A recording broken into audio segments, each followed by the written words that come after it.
Hey, what's up, everybody? I'm Joel Madden, and this is Artist Friendly. On this episode, I'll be talking to Grammy award-winning, multi-platinum selling singer, songwriter, record producer, artist, and frontman of the band Winnetka Bowling League, and my very good friend, one of my best friends actually, Matt Koma. Let's go. Smoking out pip, that's my kind. I don't want no bad times. I don't want to have bad. It's gonna be hard to take you seriously during this. I know, but try. I will. Try. A little bit. Because we have serious talks, so I know we're not going to have too serious of a talk here. Let's go deep. This will probably be my favorite episode yet. That's big praise. So everybody listening, they probably don't even know we're like best friends. Yeah, we're in a Close friends. We're in a throuple. I'm not going to say I'm your best friend because I know you have a couple other best friends. No, you're I there. don't want to No. offend any of your other. My other best friends are listening. And they're all girls. You could have everything in the will. What's that? You could have everything in the will. Yeah. We're very close friends now, but we met when you were like 17. Yeah. Yeah, you guys were a band, and I was in a bad band that got signed, I guess, my senior year of high school, One Republic. Yeah. And we went on to have a lot of success. Yeah, But it just once you left. It took a minute to click. Once I was replaced. We were called You were replaced by Ryan Tedder. I was, yeah. Bandcamp was the name of our band, which was so fucking bad and so embarrassing. But somebody with power liked our songs and decided to give us a record deal when I was like, I guess, 16 or 17. And then they introduced us to work together. Yeah. With you and Benj. And then we worked on that first record. We actually did. We worked together for probably, a month? Yeah. Yeah. Mostly And Benj, then pretty but I much was in and out. stayed in touch. Yeah. With little pauses since then. But Yeah. for the most part, like, we never really lost touch. At least, like, if I wasn't talking to you a ton, I'd be talking to Benj or Josh or whatever. One thing I'll say is every now and then in music, you meet good people and you go, oh, they're like a real person. And you connect. Totally. And then you're like, oh, I could be, like, you become friends with people. I think I was a little young to have that radar yet. I did about you. I was like, oh, and Yeah. you are also like super talented. Like your songwriting and you have like, you're you. So you have like you just have a vibe. That's very kind. But it's true. I That's why you got signed. I look back at, Whether or not that band was the right thing. yeah, no, it's like, terrible. You know how these things work out, but Yeah. like the songs were there, the talent was there, and you go, oh, that's a real one. That he's gonna make it like somehow, some way. And then you did go on to have Very tons of kind. success, and now your career is you know, Winnetka Bowling League. The best version of a band you could be in is that. But it took Bandcamp and the things you did in between to get to Winnetka. So that's all the growth arc and the Yeah. development of an artist. You don't know when things grow and become like fully blossomed and fully grown, but that you did with this band, and you guys have an incredible catalog and great songs. So Maybe we I weren't don't, wrong I don't know about- that it's funny. I think starting this band was definitely that, I'm going to do the thing that I've always wanted to do. Yeah. I always want to do the thing that you don't have to make excuses for. I actually just think the thing that you're fully in control of. But I still feel like after any significant amount of time from releasing music, it still becomes something you're somewhat embarrassed or apologetic of. Like already, even though this started as the thing of like, this is going to be the thing where we make no decisions that aren't in favor of just the music being great or whatever the thing is. And it still sort of ends up being something you're like, I'm kind of in ways as embarrassed of it as I was Bandcamp 20 years ago, whatever it is. Yeah, I just think that's you. Totally. It's my own stuff. Because what I see Bandcamp where you started was you trying without knowing how good you were or knowing what this whole thing was. And then you go through a career of success. Success, however you want to measure success in music, we could say, hit songs, writing hit songs, Yeah. or, getting paid to making a living doing music, right? Totally. Producing, writing. It never really comes exactly how you thought it would. I think that's it. That's it. And it does for some people. And I think in the best case scenario, it does, where you or at least from the outside, you watch somebody's career and you're like, oh, they were kind of always doing the thing they were doing, and then it Looks perfect. and then it worked and it clicked and it was perfect, and now they're being honored for the thing that's their truth. And sometimes that's true, and pieces of that I think remain true even for me, but it certainly doesn't feel like that, because you're right. I think sometimes you have these doors that open and you decide to walk through them because why not, and then you're sort of looking around, even with success, saying how and why am I here? I believe you came into the music business at a young age with a really good idea and a really like pure heart of like, I'm going to do this. But the music business is not for kids. It is a fucking adult world where you get hard truths and you don't even know the behind the scenes of what's really going on. Like they're saying, we worked the record, it didn't work. And you're like, they either didn't work the record, or they ran out of money, or some other record started. 100,000 things. There's a bunch of things that could go wrong, and you are not in control of any of them. Not one. And then you get like this heartbreak. Usually all of us have that. I could still remember somehow. like getting the phone call of being dropped for the first time. Yeah. And not really even taking it in a way of, oh man, I'm sad, but taking it in a way of, okay, I can't let my bandmates down, so I got to figure this out and how to spin it. I was like 18. Yeah. Like, I got to spin this and figure out how I'm going to make it feel like it's a good thing, so we can keep putting gas in the tank and keep driving down whatever this road is. Keep trying to climb the mountain. But now you look back on that and you probably go, that was the best thing that ever happened to me. Thank God. I think. 100%. I mean, I can't even imagine a world in which the first thing that we did worked and then that becomes the thing. Yeah. And again, that's the case for a lot of people, and it's awesome because you build on whatever you can build on, I think is the truth. Yeah. If it works the first thing out of the gates, great. You'll figure it out later and how to shape it. I couldn't have written a better script the way your life has played out, because when I look at your life, I'm like, oh, this guy has everything. He's got it worked out. He got a family, got a career, does whatever the fuck he wants, doesn't give a fuck.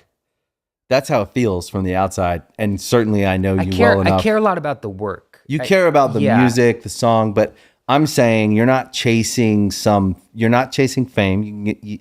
I just know you well enough to know that you're free from a lot of the things that a lot of people struggle with. A lot of people struggle with, I need another hit. Yeah. I need to stay relevant, whatever that means. The elusive fame thing that people think matters, or I think that might have been one of the good things about being exposed to such a, I don't know, exaggerated version of it early on and at a young age, was getting the peek behind the curtain really early and being like, oh, it's nothing, and I actually don't like that party. I think that was healthy in a weird way, where sometimes I know that has the opposite effect, where it kind of makes you hungrier for that thing or whatever. But yeah, not without work to get to that place, but I do feel really lucky that I get to work on stuff and make stuff that I think is cool. And it matters. And work with cool artists. I said this to you, and I've said it to a bunch of people. You're hands down, pound for pound, the best producer, writer. That's ridiculous. That I've ever worked with. Because I'm light, because like I don't weigh that much. No, just what you. Yeah, that's what you mean. Speaking. Yeah, don't weigh that much. No, I don't mean that you're skinny, but you are. So there's not a lot to. I also wish I was your stature, because you have a nice lean, good mix of lean. It's just I'm lactose intolerant. Yeah, well, when you can't do you're dairy, skinny, but you also have lean muscle mass, so that's a really good place to be. That's genetics. Yeah, it is. I don't have those genetics. My dad is jacked. He's not jacked. No. He's a lean. He's diabetic, so that keeps him lean. Yeah. It's in check, though. So you learn to live that way, even though you're not diabetic. Diabetic, yeah. I follow a diabetic diet. Yeah. But I'm perfectly not diabetic. But yeah, so you're one of the best I've ever encountered, and I've been able to work with some really great producers, and I just like put you on the top in my top 5. That's beyond kind. For being able to write music and melody and produce. It's just really hard to find someone that can do it and be diverse about it. I think if there's anything that I have confidence in, and why I started writing songs to begin with, it's like I really like words. I like stories. I like for lack of a better term, the poetry of it. And all the other stuff was sort of learned as a function of just being the vehicle for it. Because I remember I was signed to Interscope for a while, and really early on, before I had any hits or any songs work, Jimmy Iovine offered me a producer deal. He's like, I just want to like lock you in so you could produce a bunch of stuff for Interscope. And I remember thinking, I'm like, I've never produced anything. Like that's insane. And sure enough, like the path would reveal itself over the next year or whatever, that would become a necessity just based on some of the encounters with people I was working with or the sessions that were set up. So I feel like all of that stuff just became a need more than a want. I never was like, I can't wait to produce records when I get older. Like that wasn't the thing. It was sort of just, well, if I have these songs that I want to write and record in my parents' house, I should learn how to use Pro Tools. Yeah. And then it's like, okay, I guess I should get a better mic. And it sort of just becomes a ladder, you know? Well, that's the natural progression of a talented person. Because a lot of people are like, me included, by the way, I can't produce. I can't. Well, produce has also become such a different word in the past, whatever years. Like you're very good at a broad stroke vision of like, this ticks a box, you know, and that's different from like what a producer has become, which is the technical, like I'm going to sit down and engineer everything and edit everything. And like, that's, because I'm a little old school in what my idea of producing that's what I'm saying. Yeah. is you have to be able to record right music and then get the music into, yeah, and actually be able to do it from the live instrument into the computer. Totally. As opposed to just sitting on the computer and making sounds. Yeah. So I'm a little old school like that. Not that I dismiss any of these producers today that are incredible producers. Dismiss them. Who don't you like? You would love that, wouldn't you? So I'm in your top. I'm in your top 5 producers. Bottom 3. I don't tend to focus on things I don't like. Oh, okay. I'm different from you. I focus mostly on the thing. I actually get more joy from bad music. I'm not kidding. I get so much more joy from bad music and bad videos. It's one of the things I want to talk about. Is like it does something to me that you love bad music. But I don't know. Look, we all have to have some interaction with social because it's a part of running our businesses, right? Mm-hmm. And that's how I look at it anyways. And I think that at the core of people, we want to share. We do actually want to share. Like if I can I don't share a lot about my kids, but I want to. Yeah. And I try to do it in a way I don't do it a lot, but I want to do it, but I'm also terrified that I'll endanger them if I say the wrong thing or I'll embarrass them or whatever. So especially with teenagers. So you think I'm a bad parent because I post my kids? No, because when mine were younger, I posted more. It's more the older. When they get older, ages. They get more sensitive about it. Sensitive, and they become their own person, and you're less you have less of a say of what the world knows about them. And I think sense. 12, 13, it changes. It's like they start going like, Dad, don't post my birthday. I don't want to know how proud you are. You can tell me. You don't have to tell everyone. But you're proud of them and you want to share it with people. It is a weird exercise and selfish. And even thinking about when I do it, I'm just like, I guess it's not. But I like it. I love following you and I love it when you post about your family because I love your family. Yeah. And I just know that. I do too. They're cool. They're cool and you guys are cool. And you guys have done this thing. They are. You guys have this you have a family that you hope that families are having this experience. And I've gotten to I get to see your real life and then I see your social life. And it's you did leave out the part that we're also neighbors. We're neighbors. So we hang out a lot. Yeah. But our wives are friends. Our wives are best friends. Kids it's like a whole thing. Yeah. It's a whole world. That's how I got on the podcast. That's how you got on the podcast. It's like, it's nepotism. Yeah. Yeah. What's nepotism? I'm your nepo baby. Yeah. I'm Joel's nepo baby. Nicole's your nepo baby. She's my goddaughter. She is.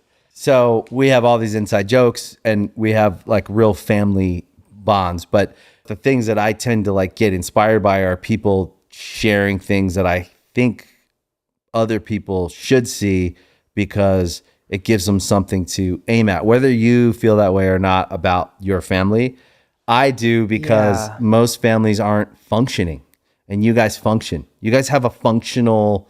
Most days. I don't think I think maybe to a fault too much about what I put on social media. It's not like, it's definitely not an overthought thing. It's like, I know. it's sort of an extension, maybe even in a bad way of just like I don't think it's bad. just sharing whatever. But I think you're wild sometimes. Like I'll even say like Matt. yeah. But My wife she gets 3 times a year to censor it, to be like, you got to yeah, take that down, you get 3 right? cards a year. Yeah. So, but part of that feels really free to me. It feels like you don't put too much thought. You'll share a real thought that happened when you think something's kind of funny or something's bad or good or whatever. You tend to like the guy you got the cat from in Texas. You're just Jervis. I love that guy. You're just posting your text conversation with this. Well, because it's such an odd sweet guy in Texas. Yeah, he's so nice. Yeah, it was such an odd experience, and while doing it in real time, basically, my daughter really wanted this hypoallergenic cat that was impossible to find, and I found a guy on the internet that had one in Texas. And you literally flew to Texas the next day. Yeah, he's like, if you come tomorrow, you can have this cat. I'm like 2 hours outside of Austin. I'm like, great. So I'm booking a flight, and while I'm doing this, I'm thinking like, this is crazy. Like, I don't know. By the way, context, like the day before, I totally got ripped off and got scammed out of another version of this cat. So I was like, now really on like a you hunt. sent a deposit and then they just like never got it back. Just like complete shady, whatever. Yeah. So animal dealers can be feeling like an idiot, shady.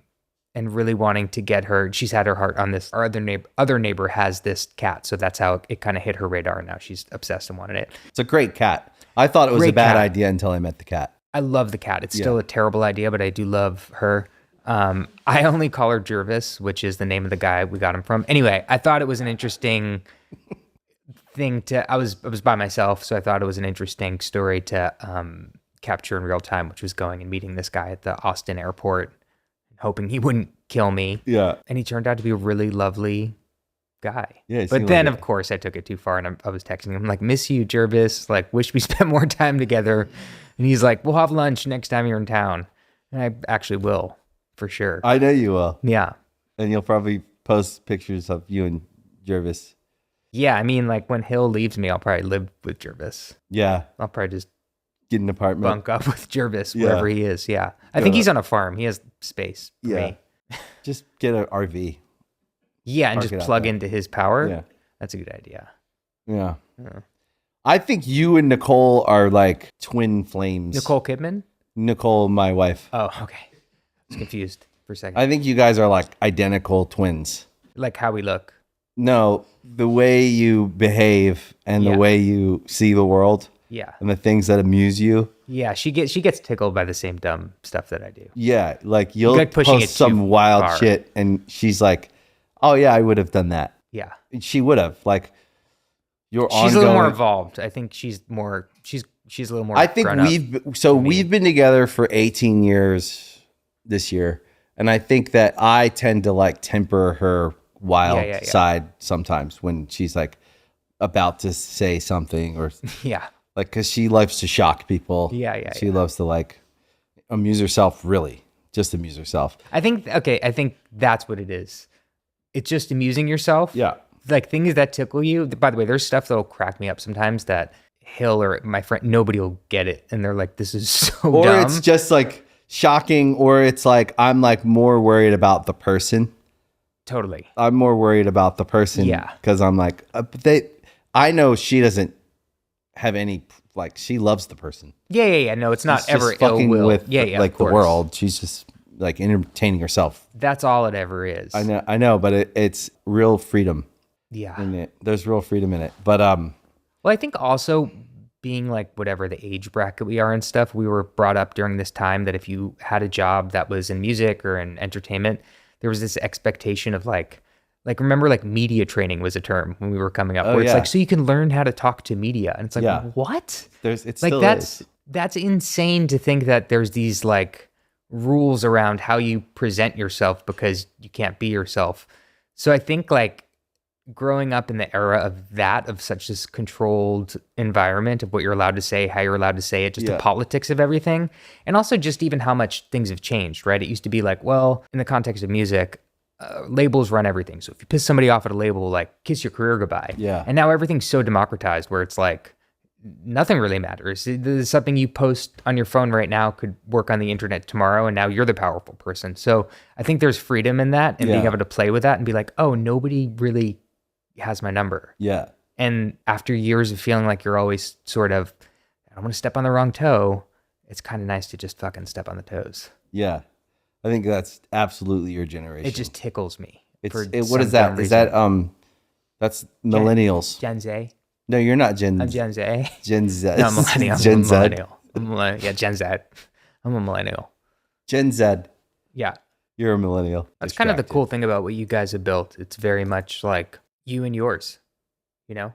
And it just grows slowly over time. And I'm happy with that. But also, like, not that it won't, but even if it didn't, it sort of just becomes a quality of life thing at a certain point in a certain age where you're like, I don't care. Like, I don't care about having the biggest song in the world. No. Like, I've had that. I haven't been happier from it.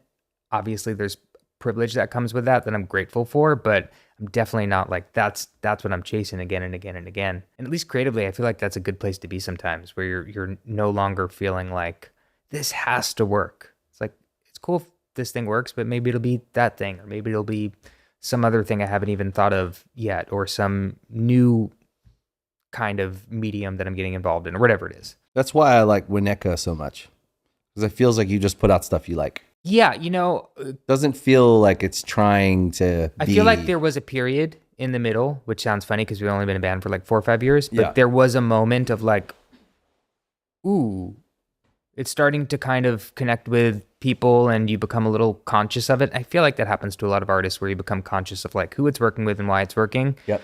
And not that you want to cater to it, but the consciousness comes in the room with you. And I hated that. So I feel like with this album, with this new record, at least for now, I'm sure I'll hate it in 2 years, like actually not be able to stomach hearing it and feel embarrassed and humiliated by it. That's typically my relationship with songs I've worked on. But at least for now, I do feel like it went through that initial test of only making it because I think it's cool. And I don't really care if anybody else thinks it's cool. That's how the new music feels. I think they're the best songs of your life. Even the songs no one else has heard. The songs you sent me that I'm like, this is the best shit you've ever written. Yeah, I mean, it feels really strange to say, but I'm 36. I still kind of feel like I'm at the starting line. It always kind of feels that way. And I think I set it up to be that way, where I always feel like I'm taking on something that's new enough that I have to learn it again and I have to prove myself again. And that keeps it exciting for me. Not that that'll last forever, but I do very much feel this is also, it's crazy because I've been in record deals since I'm 17. This is the first album I'm ever putting out. Every artist, every band, every project, different sets of circumstances work for them. At this point in our career and my career, it feels really good to just sort of control the domain and control the ball and do what feels good without having to consider anyone else. I think so much of my previous life of like writing for a ton of artists, especially in the dance space, it was so collaborative that it always felt like you're having to be considerate of somebody else's vision and somebody else's feeling and somebody else's where they want to hit the target. And it feels good to arrive at a place where it's like, oh, I want to hit the target there. And it's for me, so I can. And I'm not having to take into consideration another artist or somebody else who's funding it. And again, it's very privileged to be in that position, to be able to make your own music and be in control of it. But it does feel pretty fucking good to not have to talk to anybody on the phone. I couldn't imagine it any other way for you. I cannot imagine you on like a label call. The truth of the matter is that a lot of times we have these interactions that aren't really true, right? You're on with the label and they're telling you the plan. And I mean, you could have just emailed that to me. Oh my gosh. At this age, I'm like, just tell me the plan and then I'll mark it up. I don't know how 99% of the people have jobs. It's just like, you're stirring soup that's in a pot that has a stirring mechanism in it already. Like, I don't understand the redundancy. A lot of it is just, that's how it always was. So, you're trained to think that that's actually how it works. Well, because it did to a certain degree. Go back 10 years ago, 15 years ago, when your band was putting out records in the beginning of it, like there was a such thing as radio. There was a such thing as TV. There was some organization to the chaos to make a splash. Whereas now, quite literally, most of the records I produce, the artist will show me their marketing plan from their label, whether it's major, indie, whatever, and it's like, these are the TikTok trends, or this is the super thing. fluffy kind of. Which, by the way, is fine because that's just what we're living in to a degree. And of course, it's different for every artist, and some artists can work within that world and make it work for them, and others like operate outside of that, and that's all good. But point being is to take as much of a cut and to take as much power creatively as they do for as little as it could provide now is wild. Yeah. Is crazy. That's the thing about being independent that I like, is stripping down all of the kind of unnecessary stuff. Yeah. And getting to the work and realizing like the work it's different every album, but it's the same. It really comes down to budgets of like, do we have $500,000 to spend? And then how are we going to spend it? And then actually trying to employ the money in the promotional ways that make a difference and move the needle. And you can do that right. Yeah. There's a way to do it. But there's also a way to waste a lot of money or to say we're spending on this. And Well, there's a way to do all of that and it still not work. And there's a way to not do all of that. And the music's really good, so it connects. And which is and usually what works, it comes which down is- to. Typically it is, especially now where I think everybody's so flooded with volume. It's good stuff. Yeah, it's like the good stuff has to be really good, or it has to be just this sort of, small community that's there and dedicated regardless of its commercial appeal. Like our band, our thing is not like we need to have a hit song so we have fans. It's like we have our base and it's small, but it's growing, and we get to keep building it and get to keep playing shows and talking to those people. And we want that community to continue to build. And it's sort of not related to anything outside of that little globe. Like this is the globe in which our band is and our world is and our music is and our fans are. And hopefully that gets bigger, but it certainly can't operate conscious of like everything going on around it. There's just too much.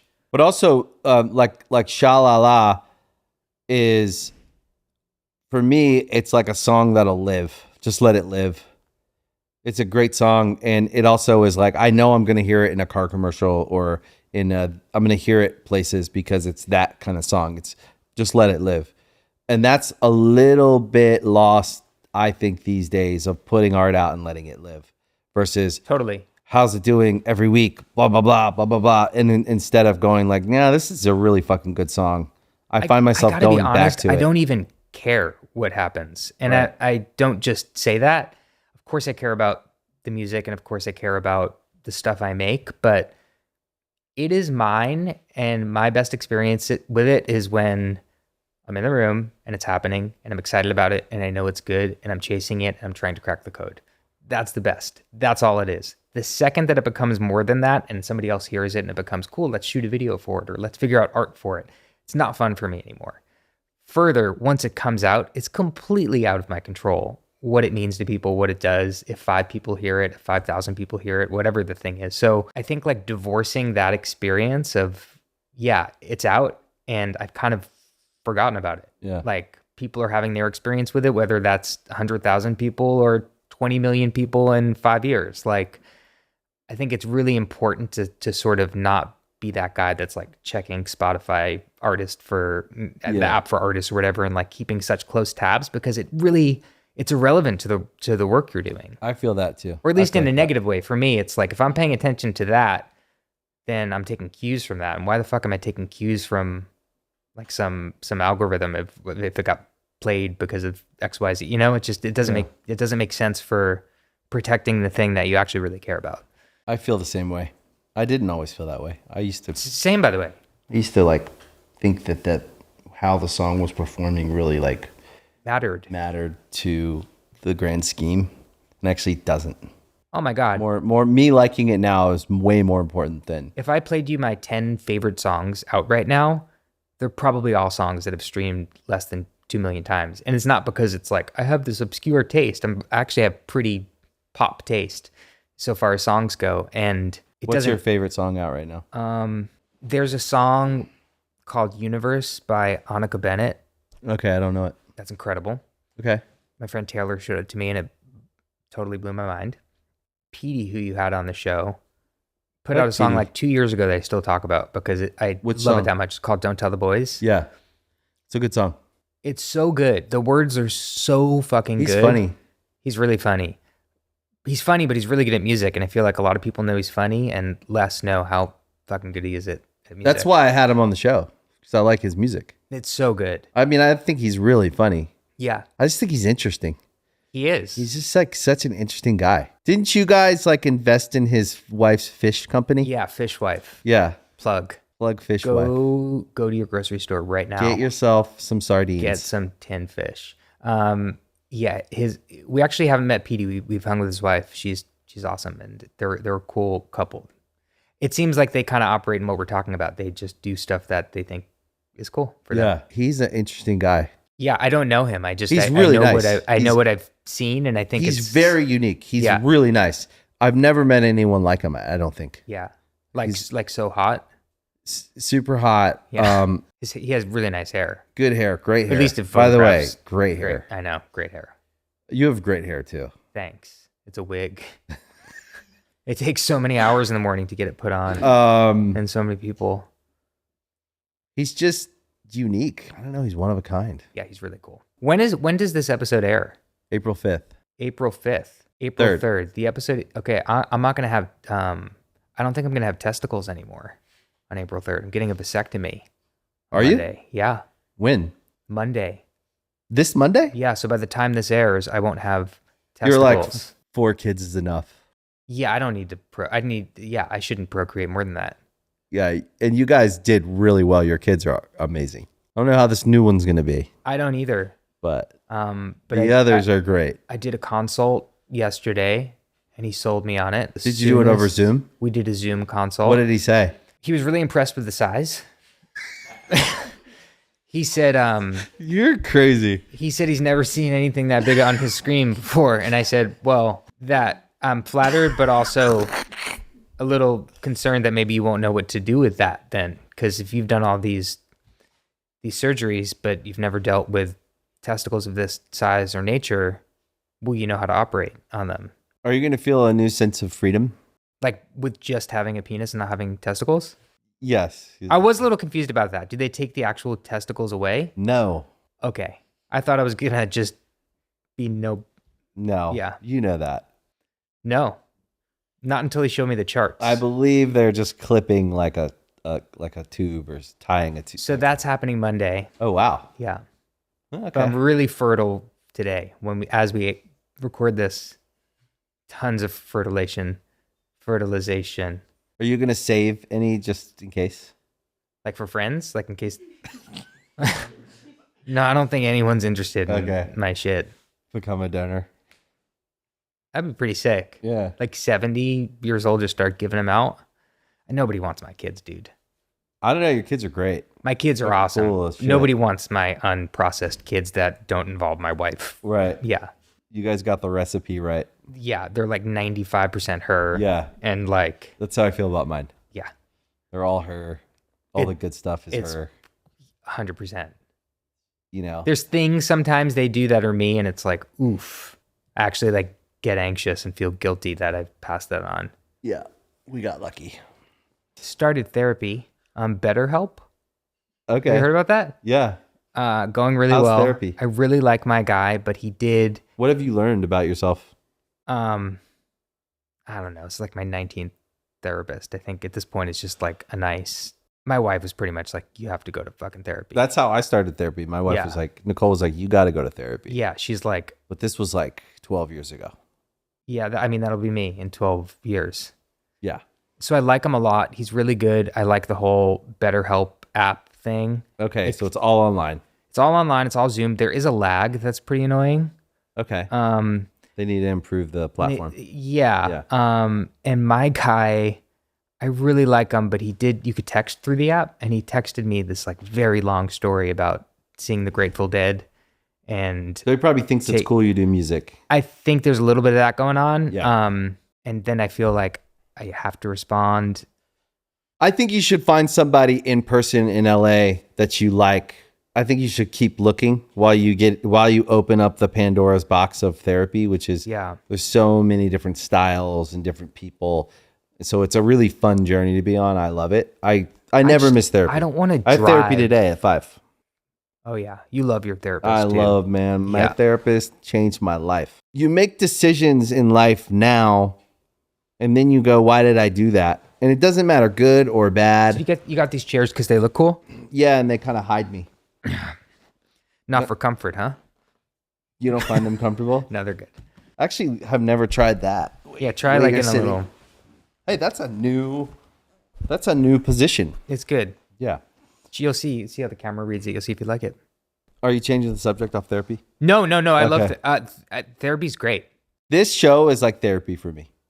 Yeah, totally. Every time I talk to someone, I pick something up because we all have our own perspective and our own journey. And talking to you is cool because I know you and Hillary well enough to know like who you guys really are. And so I have insight into like your life. So I know when you tell me something, I can feel the truth in it. But we've also never had a conversation. We've had tons of these conversations, but we've never had it on tape. So you want to start filming our coffee in the morning? Maybe, Well, yeah. We go to coffee like at least once a week, At least once a week. but sometimes 3. If we it's get into a good week. rhythm, yeah. It's A hard. great week is 3 coffees with you. It's usually like a post kid drop off. Post kid drop off, midweek exhaustion. Is Yeah. this going to work out? Why? What's the point? Why am I doing this? Yeah. My Yeah. wife's mad at me for something I didn't even really like. I don't understand. I'm not Some smart enough shit. to understand it. And Yeah, you totally. always, I think we both take on the perspective of like when there's those moments that I think every married person, forget guy, girl, everybody for sure. is working. It's all work somehow. And it takes effort and it takes showing up and it takes years and years of stacking. It's like one day at a time, 1 week at a time, 1 month at a time. You stack these years But you've together. how long are you guys married? 14 years? 14 years. Yeah. Yeah, that's a long time. Yeah. This is 5 years. And It's crazy. It feels like longer for some reason to me. yeah, me too sometimes. No, it's yeah, it's crazy to learn how to allow somebody else to live with you is almost the craziest part of it. And you're in the business of like running a life, like the kids, the house, and then you both are working, and then you're working the schedules out, and you're actually trying to be there at all your kids' stuff, and you're trying to work, and it's like it takes a lot of work. Were you saying you go to your kids' stuff?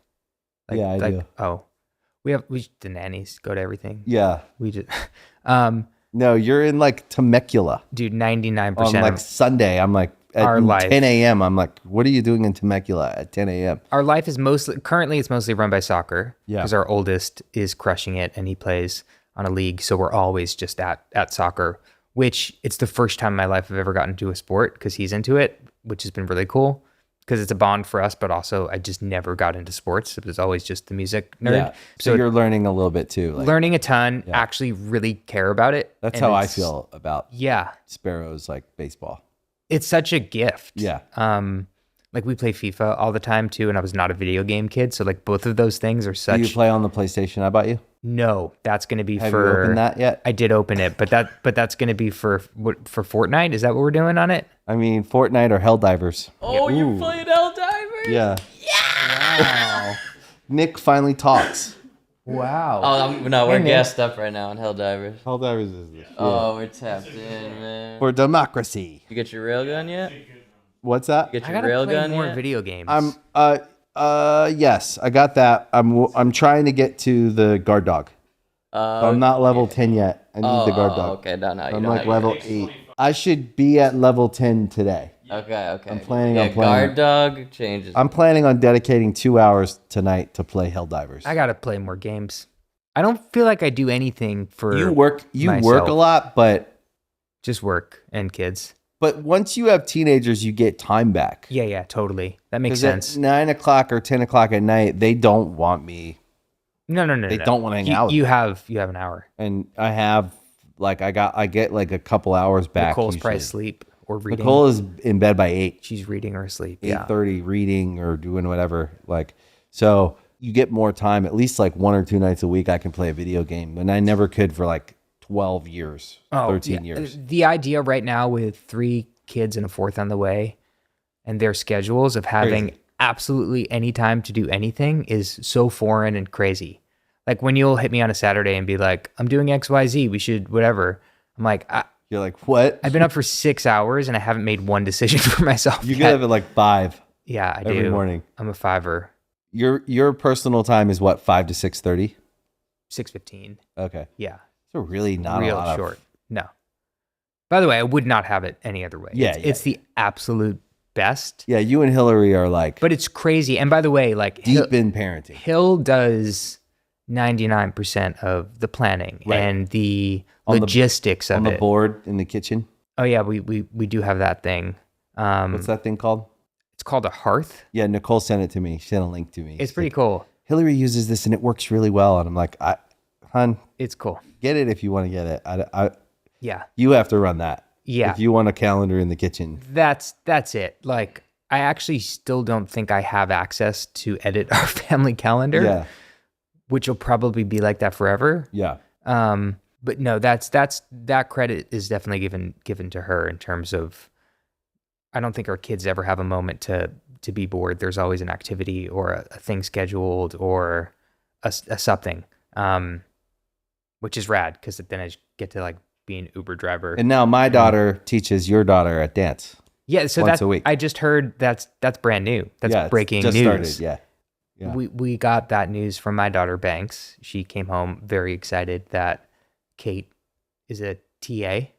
Yeah. in her And it's dance probably class. like the 3 names I know: Chloe, Gabby, and Kylie, probably. Yeah. Those are the 3 names that all of her friends are one of those 3 names. The dance scene is crazy. It's crazy. The dance, your daughter's in dance scene.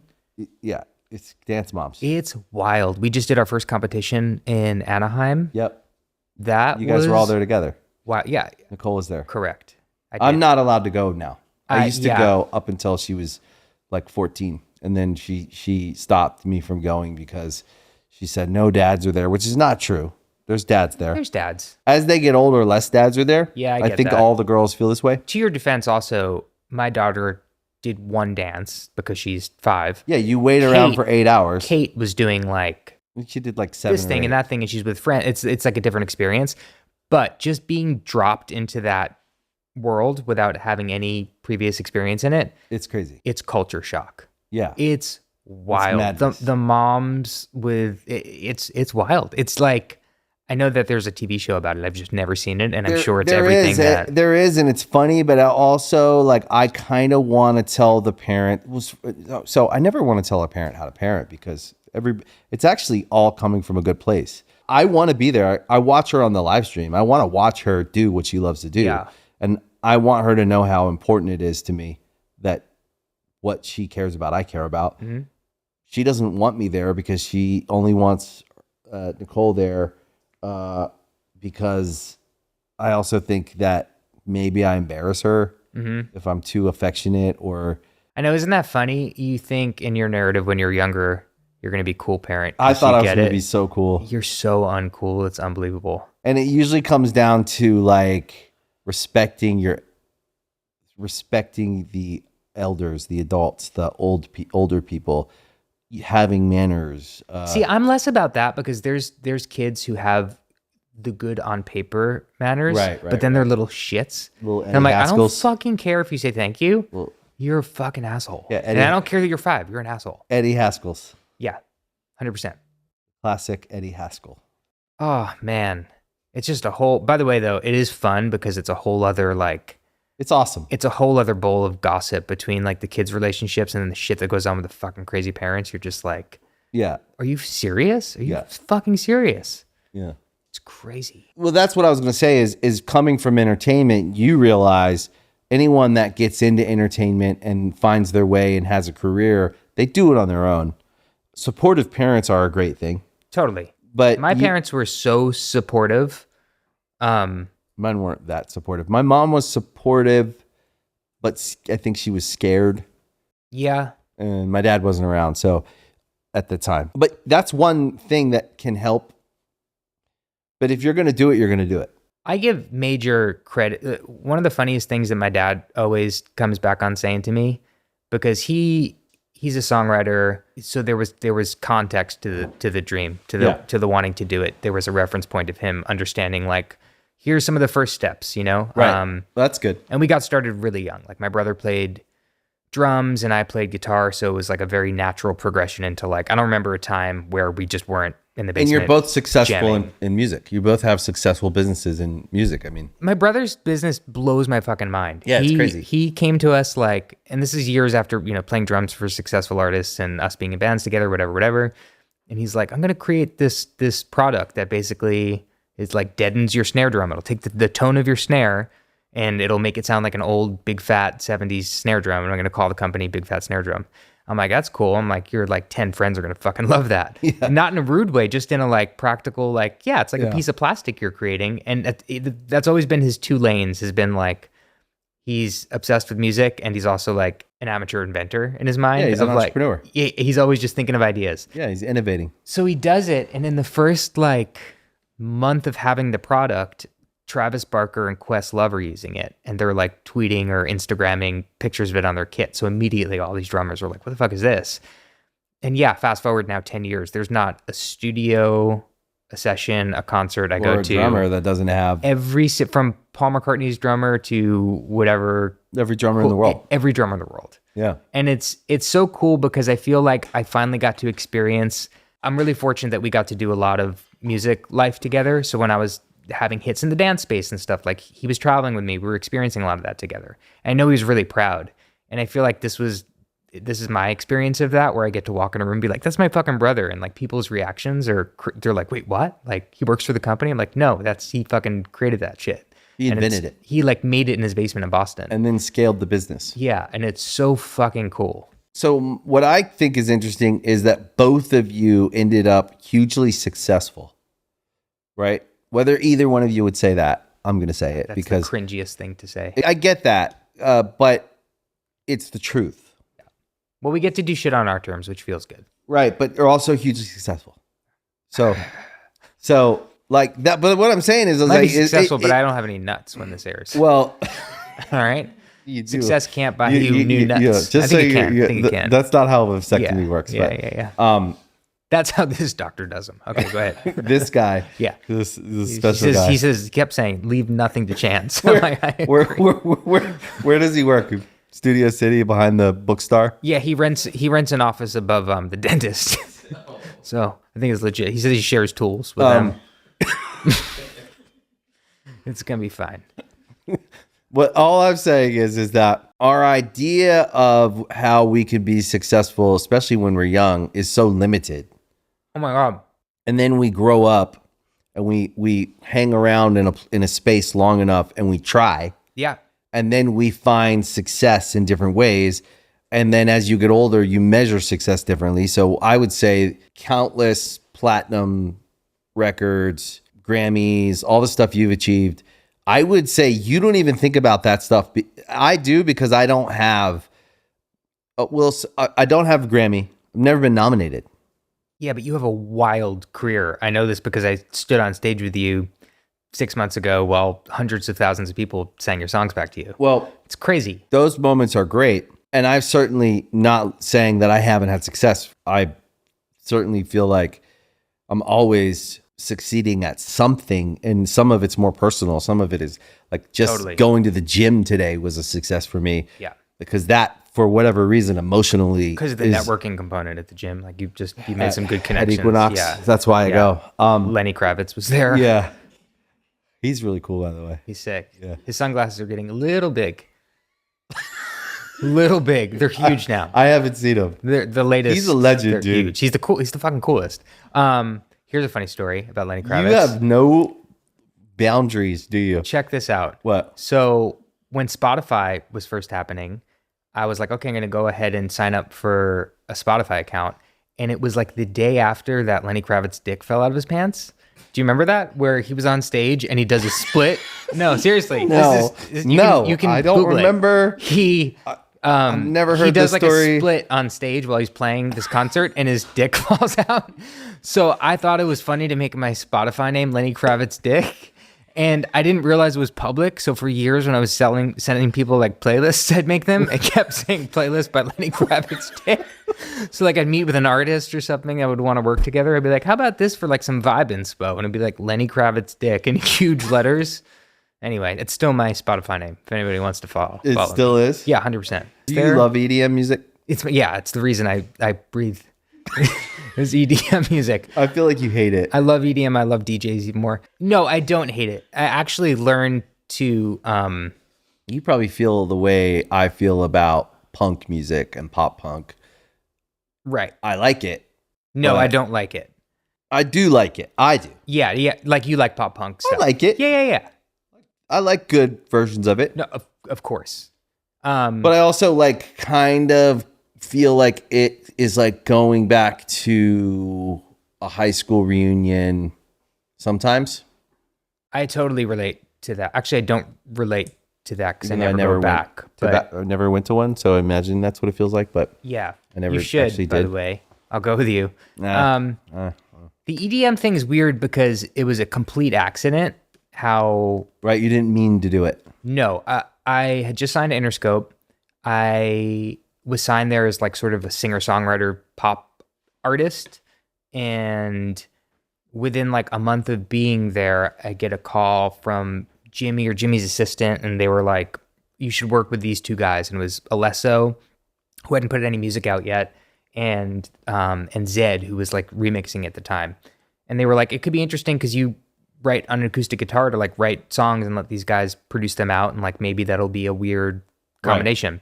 And it worked. And I was, at the time, it was just the years of saying yes to everything because you're fucking broke and living in, Archstone apartments across from Ralph's eating fucking cottage cheese. So I'm like, yeah, sure, I'll fucking work with whoever the fuck you want me to. Lactose intolerance and eating cottage cheese. Yeah, shit my brains out, fucking showing up to DJ sessions being like, sure, I'll fucking write you songs about stars and moon and whatever the fuck you want to talk about. And it ended up working, which like I was grateful for. Well, it was right before EDM really exploded. It wasn't commercial yet, or like it was just becoming. So it was one of those commercial opportunities on the road that you were like, yeah, sure, why not? Yeah.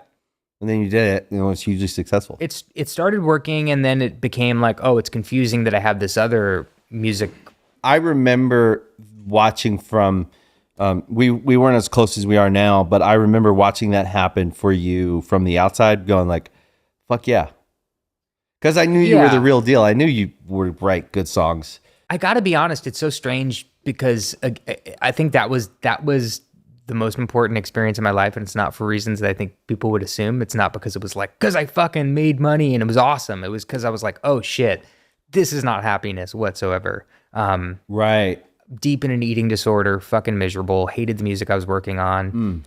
There were a few really good people in the space that made me feel a little less insane because they too could relate to the experience.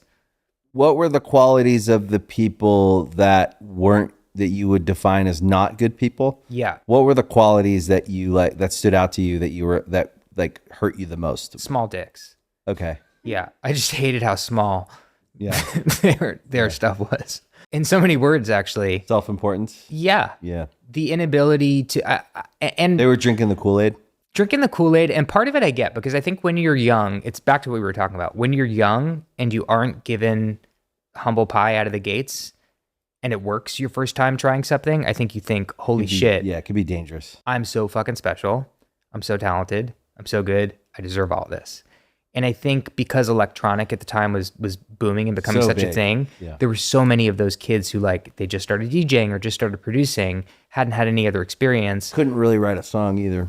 None of them could write songs. So they'd get paired up with songwriters, and it wasn't their fault, but the genre didn't honor the craft of songwriting. They were like, we want drops and we want a party. So they weren't, it's not like they grew up listening to Elvis Costello and Bruce Springsteen and they were like, oh, I love the craft of songwriting. It was a Sonics thing and it was a party thing. And it was so much more the sounds that it's making. So the song in a lot of ways to them was secondary and third. Right.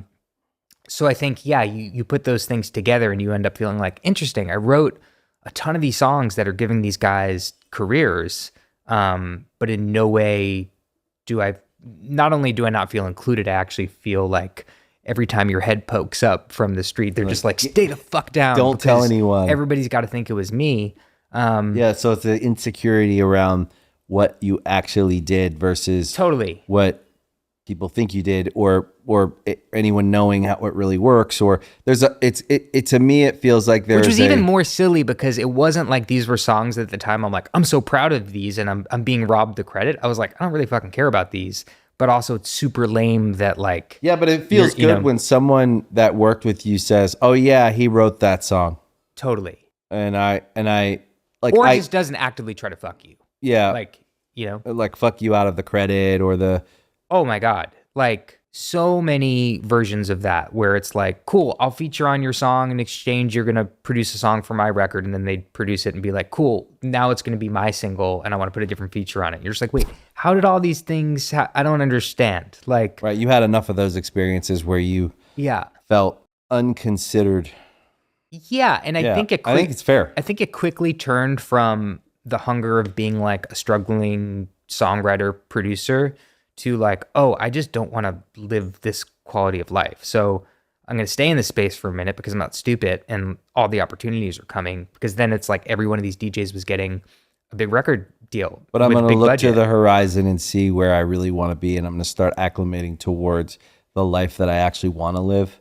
And then you started doing that, which is where Winnetka came. I think so, because I think the truth is like, look, if you grew up and you love electronic music, then regardless of its commercial appeal, you're going to be fucking stoked to do it for the rest of your life. And for me, I'm like, the second that this isn't like, it's not this exact equation of writing songs in the space that get played on the radio, like I'm not going to be the guy who's like stoked to go DJ in a club because I love it so much.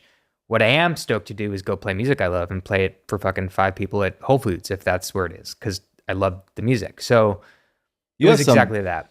But you have some songs though, like Clarity is a fucking great song. I didn't get it at first, to be honest. I think it was people getting it that made me be like, it's such a good melody. It's such a good like lyric. That's very kind. But you just didn't have a great experience. Yeah, it was terrible. Well, it wasn't what you thought it would be. That's the biggest thing. Is I think you're sold this thing as you're young. Like when I get to the top of the hill, problem solved. Yeah. And then you get to the top of the hill and you're still there. You're still looking at yourself and you're like, okay, cool. Nothing's really changed. And in fact, in my position, I felt like I sacrificed a lot of what I cared about to have the success or to have the thing. And then I'm like, what the fuck am I doing here? Like, I can't even look around and be like, but I enjoy the company or whatever. Like, right. I think it's easy when you're young and you're in bands and it works, even if it's not totally your cup of tea. You're like, I'm doing it with my friends and it's fun and like it's working and it's exciting to play in front of people. I think that was such an isolating thing because it's like, I don't know. And you'd look around and it wasn't people that I could relate to because none of us came from a similar common ground of like, oh yeah, we like the same shit. Like, I have no clue what you're talking about. Still to this day, people will come up to me and try to like get into like deep talk about like trance records. I'm like, I have no fucking clue what you're talking about. Yeah. I don't know that world. I don't come from that world at all. Yeah, I'm a band guy. Yeah, like fully, I'm a singer-songwriter nerd. Like, let's talk about DAWs or some shit, but like What's your favorite band you've worked with as a producer and a writer? Favorite? Oh, man. Or few. I mean, it sounds so cliche because it's just like the biggest, but getting to work with Springsteen was like goals because I grew up being obsessed with Bruce and that is such a big bond between me and my dad. So to get to work with him and then like bring my dad to a show, my dad's seen like 100 Bruce concerts and I've seen like a billion too. But to get to like introduce my dad to Bruce under the umbrella. He seems like he's a cool dude. I don't know him personally. The best. Right. But to like get to like say, Dad, meet your hero via we got to work on something together. That was like hands down 5-star experience. That was the best. What about churches? I love working with Lauren. Lauren is a badass and has like such a cool voice and a really cool vision for what it is that she wants to say. Maybe more than a lot of people I've worked with. She's very much like, these are the things I want to talk about and that ring true with me. And these are the things that like this territory doesn't resonate with me. So I'm not going to touch it. And I think a lot of times, especially when you meet artists that are in like the co-writing phase of their career, they get to a point where they're so burnt out that they're like, yeah, I don't know. I'll say whatever you think I'm supposed to say. Right. Which is such a dangerous place to get. I don't know. I think that the EDM side of you is, whatever reason, I think it's really important. I just think you did something with ease and figured out a lot of shit Yeah. in the process. Therapeutically speaking, I think that like it was a necessary step for you to be who you are today. By the way, like it quite literally is the reason I met my wife. Like, you know, there's so many things about that experience that led to the life I have. Yeah. So the ability to say, hey, I want to make Winnetka records, and like, I don't give a fuck if they sell. I don't give a fuck if people come to shows. Like, I'm doing it for me because it feels good. That's the leisure of having done that. So it's not falling on deaf ears, you know? Yeah. I just think that you had to get past the idea of success to get to success. And I think your success today is your life. It's 100% it's your ability to make records and make good records. But I think it's like very rarely do you meet people in music and entertainment that feel calm and they know who they are, right? I think most of the older guys do. You're on the younger side to have it figured out where you're at. You're not like running scared in every direction. Every 6 months you're changing directions because you're right now that like it's a real experience people have where they just feel like terrified and they're chasing. I got to credit all of that to my wife though, because I remember being 29 and her saying, when do you think you want to have kids? And for me, I'm like, I don't know, late 30s. Like, we'll figure it out sometime. And within like 6 months, you know, she's pregnant and I'm completely on board. I think I was the same age when I had my kids, 29. Oh, really? Yeah. Yeah. And I think like having that experience where suddenly you have this other more important thing to call it more important or to even put it on the same scale is just hilarious. Worlds. Like it's just, this matters and that doesn't. Yeah. I tell this to guys all the time who are like, I'm having my first kid and like, I'm nervous about how it's going to affect my work. Cause that's a very real thing. And I remember feeling that like, fuck, I'm a workaholic who how am I going to do this? How am I going to do this? And you're like, oh, I just make better decisions and way better. I say no to 99% of the garbage and yes to the stuff that I'm like, oh, that's worth being away from my family for. Or of course, like, yes, because that's the thing that financially is smart, whatever. Like there's obviously, you're always juggling different motives, but I think so much of that calmness comes from having like a family that I know if we had to move tomorrow into a 1-bedroom apartment with each other, we'd be stoked and be joyful and be happy. It's like, it's not about any of the other stuff. I feel the same way. You and Hillary are my favorite couple. We're pretty good. You guys are good. We're pretty good. She lets me get away with a lot of shit. Yeah, but you show up like a lot. Yeah, I mean, I don't care about anything more or even on the same scale as I do my family. It's a really sweet thing to have a good portion of your life occupied by such selfish thoughts and selfish agendas, and then be humbled by playing a very supporting role into your family and kids' lives and feeling the most powerful in that. I feel the same way. So you should definitely find a therapist in LA in person. You should want me to go to your guy because you like him so much. I do. Yeah. I do. I like my guy. I'm going to make you try my guy once. My guy, I think he lives in Oklahoma or Kentucky. Yeah. Yeah. I like that. I like that he doesn't like, he's not in the mix. But I would do both, to be honest. Like put better health and the guy on at the same time and see No, I would do like a therapy off. Like who's going to fucking solve this shit? You know what I mean. I'll pay one of you. No. Yeah. No, you know what I mean. I know. I'm tough with consistency, so it's helpful to have an app to turn on and be like, okay, cool. I'm at my studio and it's this time. I'm gonna log into this thing and be here. And you know, because it comes down to doing shit for myself, and I never do anything for myself. So that's like it's tough. I'm glad you're on the journey. It's the best journey I ever took. I love therapy. Yeah, I do too. It's really. It's good. I have to be careful because I'll overanalyze sometimes, and that's okay. Like I think I'll get on the other side of that too. Mm-hmm. I think it's just like you grow and you go through like stages of growth, and like I think I've been in like a therapeutic mindset for like a decade. Yeah. And I always wonder like when will I not have to analyze it? When will I just know? And I don't know that ends. Yeah. My mom's a therapist. Is she? Yeah. So Your whole life? yeah, whole life. Oh, wow. Huh. So I feel like a lot of that, I didn't know that. it's ingrained in you pretty early when your mom's like, that's how she navigates through things. She asks you how you feel. Yeah. And honestly, I feel like it wasn't even so much when we were little kids. I do feel like as a mother, she was just a normal mom who would be insane and have freakouts and whatever. Right. It was like as we got older and had to navigate things with friends or relationships, it was just this advice that was very practical and very guided and like so I don't know that ever leaves to your question, because I think I don't know if it's like walking where you just don't think about it and you're like, oh, I just know how to walk. I think you're always sort of calling on the tools to say, okay, how do I digest this? At least for me, it's like that. Yeah. So you kind of did have therapy your whole life. Yeah. In first grade, I had really bad separation anxiety from my parents. So they locked me in a closet at school with a bunch of Amelia Bedelia books. And then my parents found out, and that's terrible. They were really pissed. Kind of deserved it. I didn't deserve it. I was in first grade. I was like however years old, and I was just really anxious. So I'd like curse at the teachers. Well, you probably have ADD.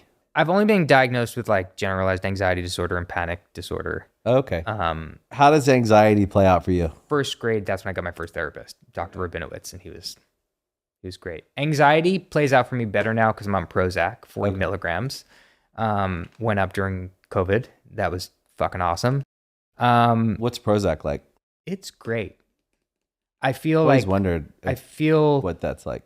Everybody has different experiences with different SSRIs and different medications. For me, it's I feel like I'm an advertisement for Prozac and BetterHelp. I'm like, this is key to happiness. Actually, though, people need to hear it because there's a bunch of people out there that are listening going like, I have anxiety or panic attacks, and they have done nothing for themselves to try and figure out how to. Anxiety's healthy, right? Like anxiety, a level of it, a manageable level of it is going to give you feelings. Like I don't know that there's a world void of anxiety. Gives me an edge. It's an edge. Panic attacks became insufferable for me. Yeah. And after years of therapy and trying everything under the sun, nothing was working. I used to have panic attacks. Yeah, they're terrible. Yeah.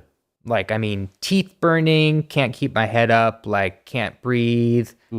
Throat gets really tight. Like I had that. Actual hell, to the point where like I couldn't go out because if I go out, something would trigger it. It was really bad. So Prozac for me has stopped that, but I feel totally normal in every other way. Like I can cry through the Prozac, like if it's really emotional. Right. On a plane watching a movie. Yeah, it would take more, but I cry on planes when I watch movies. Really? Yeah. I could do that without I hear Prozac. there's something to that. Like there's something about is there something to flying and crying? Being in the air and being more emotional or something? Yeah, it's called you're a fucking wuss, they call it. Yeah. Yeah, that's what they call it, pretty sure. Anyway, Prozac, any SSRI, I think like you find the one that works for you. Yeah. That one happens to work for me. Like my lows aren't as low, my highs are as high. I just don't have fucking crazy panic attacks and I can function as a human adult. Joel, there actually is. It says the lower than usual air pressure causes mild hypoxia in the brain, and it's usually manifested by people crying when watching sad movies or generally feeling on edge. I knew it. Joe Rogan said that. Yep. Yeah. Joe Rogan said that. Yeah, that's his quote. Yeah. But now when we talk about potential tours and dates and records and stuff, like you're part of the conversation. Like we're going to make the next record together. Sweet. Well, yeah, we've kind of started. We started a little-ish. Do good Charlotte music. Hard announcement. Sometime soon. 2022. I think personally we'll have music out by the fall. Yeah, why not? I think we're gonna make it and drop it. Why not? No, it's. I love having you in Good Charlotte. It's fun to just also just fucking awesome. It's like a family event. Yeah. I don't know. Like rehearsals didn't feel like band rehearsals. Yeah. We're just kind of we're just hanging out. And Vegas was fun. Vegas was super fun. It felt, I mean, it's much like we were talking about. You sort of build your own ecosystem that you can tolerate and that you enjoy, so everything else is tolerable. Yeah. I felt like that's exactly what you did. Like you curated your friends and family that you love having around you when you do those things, so it could be a good experience because shit changes. Like, yeah, when you're in your young 20s and playing those things, that's one thing. When you're not, and when you have a family and it's taking you away from your family to do those things, it has to be something different, or else it just doesn't. Yeah, it like doesn't you work. think, okay, we're gonna go play these shows. Nicole's gonna come. Hillary will come. Simone will come. Jamie will come. Okay, she's good. She's got her crew. Yeah. Sparrow's gonna come. Okay, he'll bring a friend. He's good. Yep. We're all hanging out. All the Totally. wives are hanging out, and it becomes this like fun holiday. It's just, it's an excuse to hang out and like. And then the show is almost the least.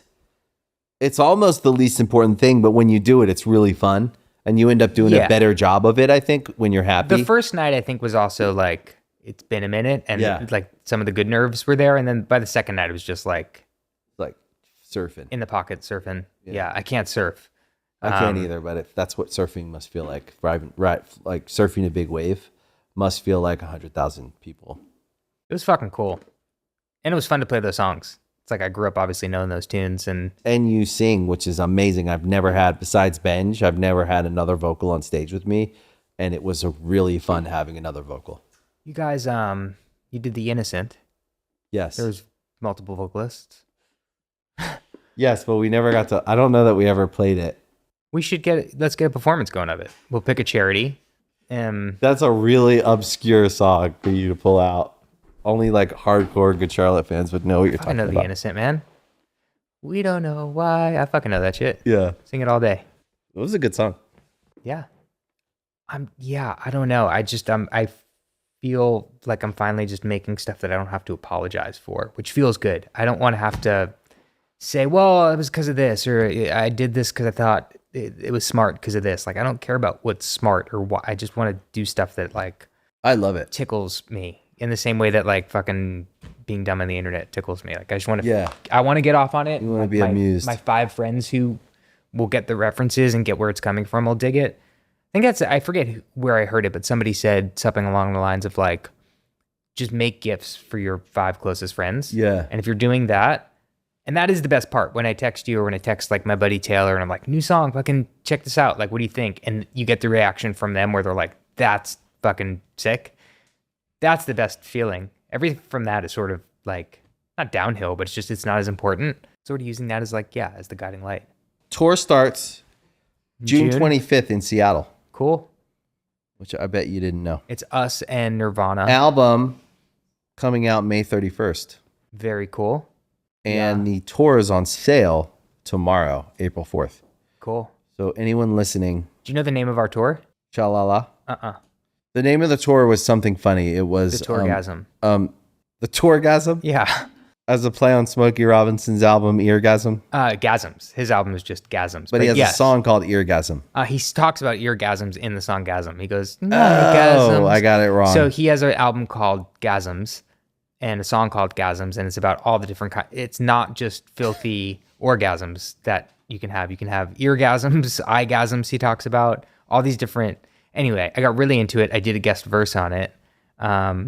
It's sick. You got to hear it. has he heard it? He hasn't, but his team has, because I think at that level of things, you still have a team in place that yields such things. Anyway, I got very. So you named your tour Tourgasm. Well, we did like a poll. We asked, we gave a bunch of options, and Tourgasm won. So now it's the Tourgasm, and it's like, we hope you're coming. Get it? And like, You're nuts. and dude. it's also like, Matt. there's no yourgasm without orgasm, which is they're all in letters, and Tourgasm. It's good. It's good. It's good. Great. Congratulations. Shawgasm. Thanks for coming. Renaming it. Thanks for coming. You get it. Yeah. Thank you for watching Artist Friendly. If you like this episode, please make sure you hit the like button, you follow the channel, and please share it with your friends. We appreciate the support. That is why this show exists, because you listen to it. Thank you guys, and we'll see you next time. I don't wanna have